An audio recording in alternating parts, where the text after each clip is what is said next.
Hello and welcome back to Reddit and Static. If you're watching this in the big video, congratulations, you've made it to update 2. If you're watching this in the part videos, you already know that. Alright, on to the video. I waited until January to make an account, and more happened just like I thought. I stated before that I'd invited half the family for a Christmas Eve party at my house, and everyone I invited came, and even though it was a fairly long drive for around 3 to 4 hours for them, they all wanted to come and show me their support. I was praised by a lot of them for how hard I'd worked to get a house on my own, and that they were sorry for everything I went through. I was asked why I didn't just take my camper and drive the 3 hours to them instead of living pretty much homeless for so long. And I had to sheepishly admit I was very attracted to living around here, and I had my best employment opportunities in this area. My hometown doesn't have a lot of great job opportunities in my field, if any at all, and I wanted to make my own way as much as I could. To answer, they overall accepted. We moved on to having a rather nice party. Best I'd been in years. Some relatives even brought CDs of great Christmas albums, and I have to say that the one that my uncle brought of Ray Charles was my favorite. He just sings Christmas songs like no one else I've heard.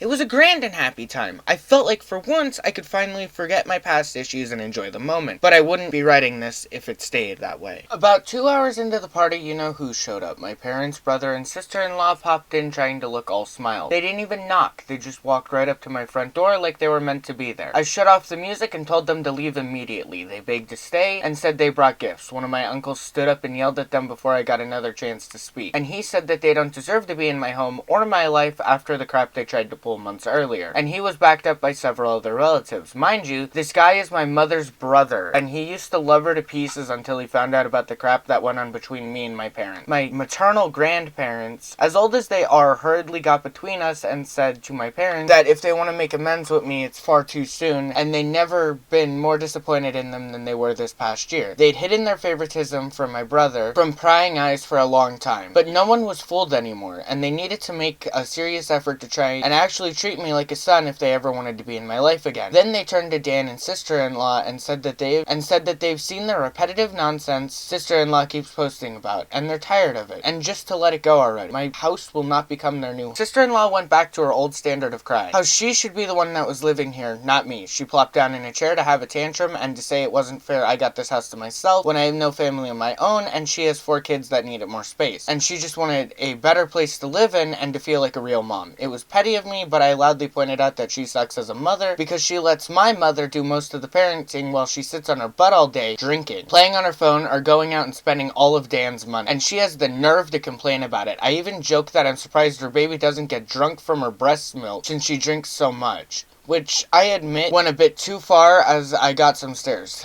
And sister-in-law demanded to know if I was calling her a bad mom. I said the evidence speaks for itself, and if she wanted to be able to afford to be able to move out of my parents' house someday, then she needs to put her college degree to some use, get a job, and learn to save money. My mother already does most of the childcare for my brother's kids anyways, so she'd have plenty of time after her baby gets a little older. My brother's eldest kid, who's 7 years old, ran up and started kicking and screaming at me for yelling at his mom, and he kept at me about how his mom said that I was the bad guy who made her cry and didn't let them live there. That's when my brother grabbed his son to pull him away, but all the other relatives jumped back in, and this sort of turned into a family intervention against my sister-in-law and brother. She was crying, her new baby was crying, her kids were crying, even Dan was nearly in tears from the verbal lashing he was being assaulted with. He ended up just sitting on the ottoman I keep my shoes in by the front door and looking like a complete wreck. He couldn't look anyone in the eye. He couldn't even say 2 words to me. Not with the whole house filled with angry people ready to judge him if he tried to let out his inner golden child again. If they weren't there to get in his way, I bet this would have ended up a repeat of when he tried to order me around and tried to take my house months earlier. By this point though, he'd been so thoroughly humiliated that his parents and my parents' reputation in the family was completely destroyed because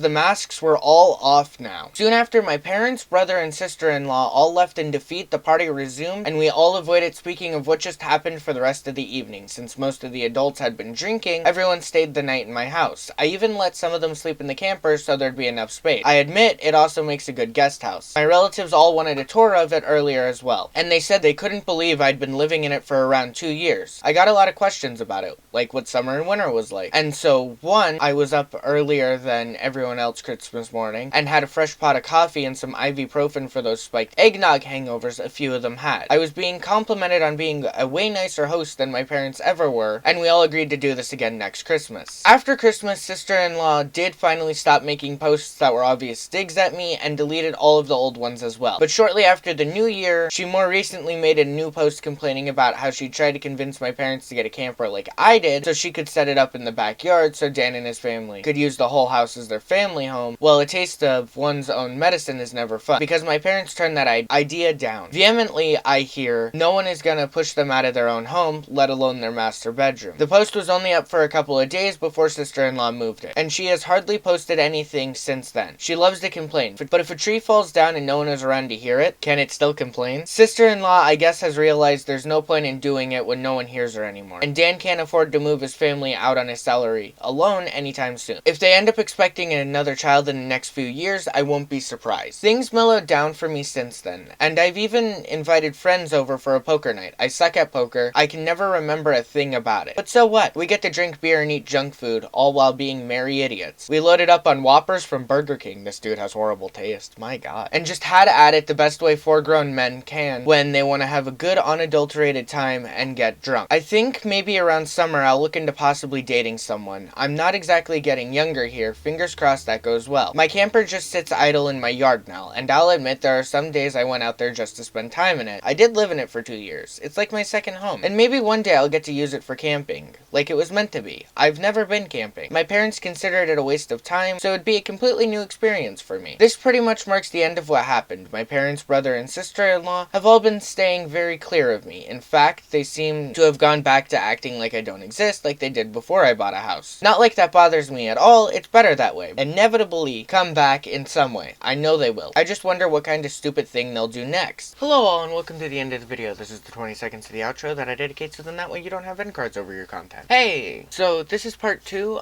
part 3 will be soon. Yeah, don't worry about that. Right after this one, it'll be right up. Trust me, they're all going up at the same time. So yeah, I know this one was shorter, but hey, the next one's gonna be longer, so you get that. At the end of all of this, I am going to make all of these one big video and keep the part uploaded.